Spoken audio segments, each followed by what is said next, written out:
1430 বঙ্গাব্দের পঞ্জিকাকে স্মৃতির ঝোলায় রেখে হাতে তুলে নিলাম 1431 পঞ্জিকা। ভালো মন্দ মিশিয়ে একটা বছর দেখতে দেখতে কেটে গেল। এটি সংক্রান্তির ভিডিও, নববর্ষ একদম দোরগড়ায়। যখন আপনারা এই ভিডিওটি দেখবেন তখন নববর্ষ এসে যাবে, কারণ আমি ভিডিওটি পোস্ট করতে একটু দেরি হয়ে গেল শারীরিক কিছু অসুস্থতার কারণে। কেমন আছেন সবাই? নতুন বছর সবার জীবনে যেন আশীর্বাদ হয়ে আসে, এটি ঠাকুরের কাছে আমাদের সবার প্রার্থনা। প্রচণ্ড গরম বাইরে, সেটা আর নতুন করে বলার কিছু নেই।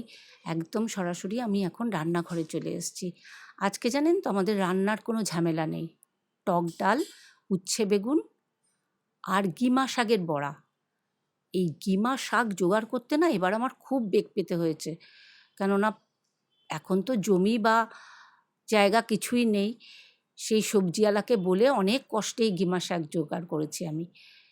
জানি না এটা কেন এই নিয়মটা আছে যে অন্য কোনো কিছু খাওয়া যাবে না। আমার যুক্তিতে বলে সংক্রান্তির আগের দিন নীল পুজো আর পরের দিন পয়লা বৈশাখ। আগের দিন উপোস আর পরের দিন একটু রিচ খাওয়া দাওয়া সবার বাড়িতেই হয়। তাই মনে হয় পেটকে রেস্ট দেওয়ার জন্যই এই নিয়মটা, কেননা একটা সায়েন্টিফিক কারণ তো থাকবেই। এই যে উচ্ছে বেগুন ভাজাটা বসিয়ে দেবো, রান্না শুরু করে দিয়েছি। মানে এরও আবার একটা নিয়ম আছে যে এই রান্না প্রথমে আমরা আমাদের বাস্তু ঠাকুরকে দেব, তারপরে আমরা নিজেরা খাওয়া দাওয়া করব। এতক্ষণ ধরে যে সমস্ত বন্ধুরা আমার ভিডিওটি দেখছেন বা দেখবেন, এই বছর শেষের আমরা প্রত্যেকের কাছে একটা কমিটমেন্ট করি যে আমরা সবাই সবার কাছে বন্ধু হয়ে থাকবো, আর যখন ভিডিও দেখা শুরু করবো একটা লাইক দিয়ে দেখা শুরু করব।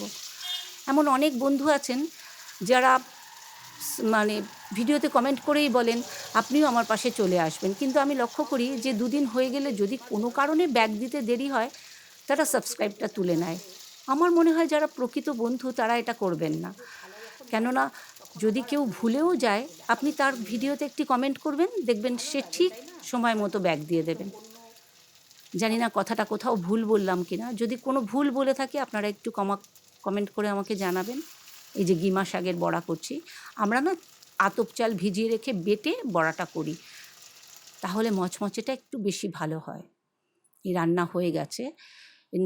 এটা কলা গাছের আগ মাছ কেটে এনেছি, আমি আমার গাছের টবের থেকেই পাতা কেটে নিয়ে এসেছি। এখন এই থালায় সাজাবো, সাজিয়ে বাস্তু ঠাকুরকে দেব।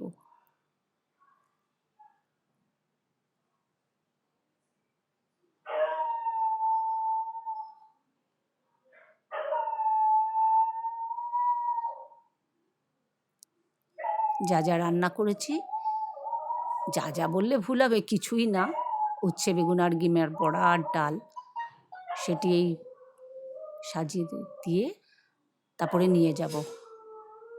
আপনারা সরস্বতী পুজোয় হয়তো দেখেছেন যে ঘরে আমি ইলিশ মাছ কেটেছিলাম, ওখানে যেহেতু এই বাড়ির পুজোটা ওই ঘরের নিচে হয়েছিল, সেই জন্য ওই ঘরটাকেই আমরা বাস্তু ঠাকুরের উদ্দেশ্যে সমস্ত নিয়মের জিনিসটা ওখানেই নিবেদন করি।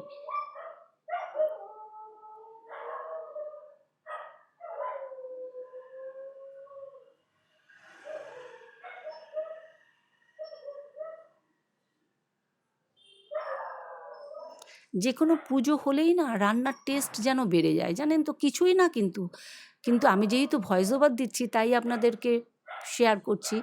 সেদিন টক ডালটাও যেন অন্য দিনের থেকে অনেক বেশি টেস্টি হয়েছিল। এই যে আমার ঘরে ঠাকুরের উদ্দেশ্যে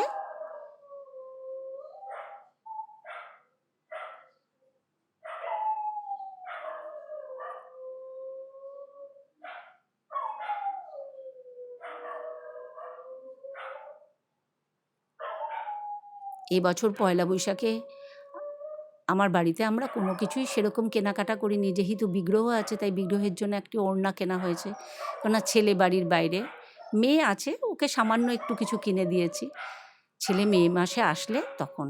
এই দেখুন বিকেল 3টে, আমি হঠাৎ ঘুঙুরের আওয়াজ পেয়ে আমার বারান্দায় এসে দেখছি স্বয়ং কৈলাস থেকে শিব পার্বতী আমার বাড়ির নিচে এসে দাঁড়িয়েছেন। তার আর গ্রিলের বেড়াজাল থেকে খুব সুন্দর করে ছবিটি ভিডিওটি আপনাদের সামনে আমি তুলতে পারিনি, অথচ ওনাদের কিন্তু বলার সঙ্গে সঙ্গেই ওনারা দাঁড়িয়ে ছবি তুলতে আমাকে হেল্প করেছে। কি ভালো লাগছে না? সুন্দর সেজেছে কিন্তু, শিবকে বরং দেখুন ভালো করে, খুব ভালো লাগছে। এটি পরের দিন পয়লা বৈশাখ বিকেলের ছবি।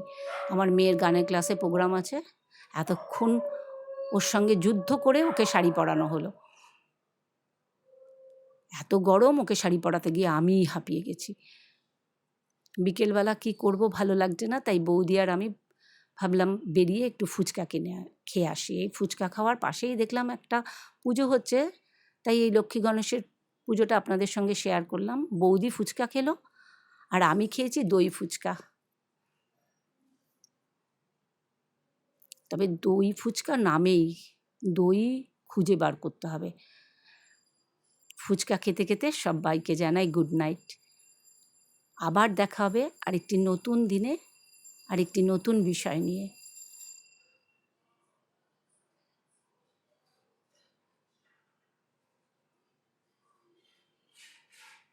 এই যে আমার দই ফুচকা রেডি হচ্ছে।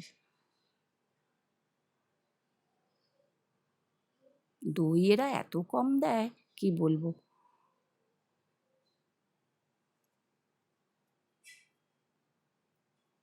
সবাই ভালো থাকবেন, সুস্থ থাকবেন।